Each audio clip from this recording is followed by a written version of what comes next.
গরিবদের শীতকাল। ঠান্ডা তো ভালোই পড়ছে। এই ঠান্ডাতে পাতলা কম্বলে ছেলে মেয়ে দুটোর ঠান্ডাতে রাতে খুব কষ্ট হচ্ছে ঘুমোতে। কিন্তু কি করব, খুব কষ্ট করে রাতে ঠান্ডাতে কাঁপতে কাঁপতে ঘুমোই। তাও ছেলে মেয়ে দুটো মুখ ফুটে কিচ্ছু বলে না। আমরা নয় বড়, ঠান্ডাটা সহ্য করে নিতে পারবো, কিন্তু ওরা তো পারবে না। না, ওদের কষ্ট তার চোখে দেখা যাচ্ছে না।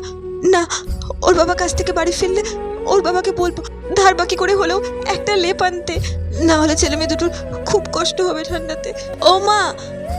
কিরে মা, তুই হাতে সোয়েটার নিয়ে দাঁড়িয়েছিস কেন? আর ঠান্ডাতে তো তুই কাঁপছিস দাঁড়িয়ে দাঁড়িয়ে। সোয়েটারটা তাড়াতাড়ি গায়ে দিয়ে নে, ঠান্ডা লেগে যাবে না। আসলে মা, সোয়েটারটা একটু ছিঁড়ে গেছে, সেই জন্য তো আসলাম তোমার কাছে সেলাই করতে। কি, সোয়েটারটা ছিঁড়ে গেছে? ঠিক আছে, তুই তাহলে আমাকে দে, আমি এক্ষুনি সেলাই করে দিচ্ছি। নাও নে মা, তুই বরঞ্চ আমার চাদরটা গায়ে দিয়ে নে। তুই তো ঠান্ডাতে খুব কাঁপছিস। মা, তুমি আমায় কেন চাদরটা দিয়ে দিচ্ছ?